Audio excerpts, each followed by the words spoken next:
ચાર દરવાજા ટ્રાફિક અને દબાણ મુદ્દે વોર્ડ નંબર 14ના ભાજપ કાઉન્સિલરોએ કમિશનર પાસે કરી રજૂઆત। વડોદરા શહેરના ચાર દરવાજા વિસ્તારમાં ટ્રાફિક અને દબાણનો મુદ્દો વધુ ગરમાયો છે। ઈ મેમો વિવાદ બાદ મામલો રાજકીય અને તંત્ર વચ્ચે ચર્ચાનો વિષય બન્યો છે। મુખ્ય માર્ગ પર પાર્ક કરાયેલા વાહનને ઈ મેમો ફટકારતા વિવાદ ઊભો થયો હતો, જેમાં કોર્પોરેટર, પૂર્વ કોર્પોરેટર અને પીઆઈ એચ.એલ. આહિર વચ્ચે તીવ્ર બોલાચાલી થયાની માહિતી સામે આવી છે। આ ઘટનાના પગલે વોર્ડ નંબર 14ના ભાજપ કાઉન્સિલર, પૂર્વ કાઉન્સિલર અને સ્થાનિક રહેવાસીઓ ટ્રાફિક ડીસીપી ઝોન 4ની કચેરીએ પહોંચી ડીસીપી જ્યોતિ પટેલ સમક્ષ રજૂઆત કરી હતી। ટ્રાફિકની કાર્યવાહી તથા સ્થાનિક સમસ્યાઓને લઈને લોકોમાં અસંતોષ વ્યક્ત કરવામાં આવ્યો હતો।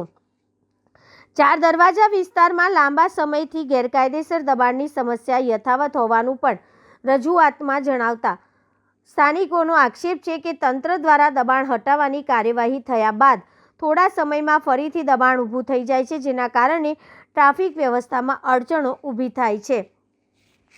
આ મામલાને કાયમી ઉકેલ માટે વોર્ડ નંબર 14ના કાઉન્સિલરોએ મ્યુનિસિપલ કમિશનર મહેશ બાબુને મળીને સંકલિત કાર્યવાહી કરવાની માંગ કરી હતી। કમિશનરે વિશ્વાસ આપ્યો છે કે આગામી 2 થી 3 દિવસમાં પોલીસ, ટ્રાફિક વિભાગ અને પાલિકાના અધિકારીઓને સાથે સંકલન બેઠક યોજી સમસ્યાનું કાયમી નિરાકરણ લાવવાના પ્રયાસ કરવામાં આવશે। હવે તંત્ર દ્વારા આપવામાં આવેલા આ આશ્વાસન બાદ ચાર દરવાજા વિસ્તારમાં ટ્રાફિક અને દબાણની સમસ્યાનો કેટલો ઝડપી અને અસરકારક ઉકેલ આવે છે તેના પર સૌની નજર છે।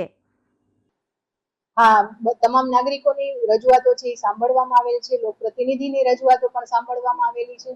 અમે આ બાબતે ચોક્કસ જે રજૂઆતો છે એને ધ્યાને લઈશું। વાહન વ્યવહાર અને મતલબ આડેધડ પાર્કિંગના અમે રેગ્યુલર કેસો પણ કરતા હોય છે અને રિક્ષા ડિટેન સહિતની અલગ અલગ કાર્યવાહી કરતા જ હોઈએ છીએ, પણ જે સ્પેસિફિક એરિયા કે જ્યાં વધારે ટ્રાફિકનું ભારણ રહે છે તો નાગરિકોનો અવાજ અમારા સુધી પહોંચાડેલો છે, અમે ચોક્કસ એની ઉપર કાર્યવાહી કરીશું। ગત રોજે ટ્રાફિક પીઆઈ આહિર સાહેબ સાથે પણ કંઈક બોલાબોલી થઈ હતી કાઉન્સિલરોની, એને લઈને શું આગળ કાર્યવાહી કરવામાં આ બાબતે છે હજી સુધી મારી પીઆઈ સાહેબ સાથે વાત નથી થઈ, પણ હું એના વિશે ચોક્કસ જાણીશ કે ખરેખર શું બનાવ હતો। મુખ્ય મુદ્દા ઇલેક્શન વોર્ડ નંબર 14 એટલે ચાર દરવાજાના અંદરનો વિસ્તાર છે, એટલે એની સમસ્યા સૌથી મોટી વ્યવસ્થા દબાણ, બીજી વ્યવસ્થા છે ટ્રાફિક અને ત્રીજી વ્યવસ્થા છે કે નાના મોટા જે બધા ઇસ્યુ થતા હોય છે આ ટ્રાફિકના અને દબાણોના લીધે બીજા અનેક વિષયો એકબીજાની સાથે બોલાચાલી, પોલીસ ઇસ્યુ, એવા બધા વિષય થતા હોય છે। તમે મુખ્ય ટ્રાફિક અને વીએમસીના વિષય લઈને કમિશનર પાસે આવ્યા હતા, ટ્રાફિકનો વિષય લઈને તેજલબેન પાસે ગયા, વીએમસીના વિષય જે બેરિકેડ છે કે દબાણો છે અને અનેક ફૂટપાથો પર ચાલવાની જગ્યા નથી, એ બધા વિષય લઈને અમે કમિશનર પાસે આવ્યા હતા। કમિશનરે બધી રજૂઆત કરી છે અને એમને કહ્યું છે કે 2-3 દિવસનો મને સમય આપો। દબાણો ઉઠે છે, ફરીવાર થાય છે, પણ ફરીવાર ન થાય એની માટે કંઈક આપણે વિચારીને આનો ઉપાય કરીશું અને એવો ઉપાય કરીશું કે જેના લીધે તમને, પ્રજાને અને બધાને જ રાહત રહે, એવી રીતના એમને અમને એશ્યોરન્સ આપ્યું છે। લેટેસ્ટ છે, 2-3 દિવસમાં અમે કરીશું।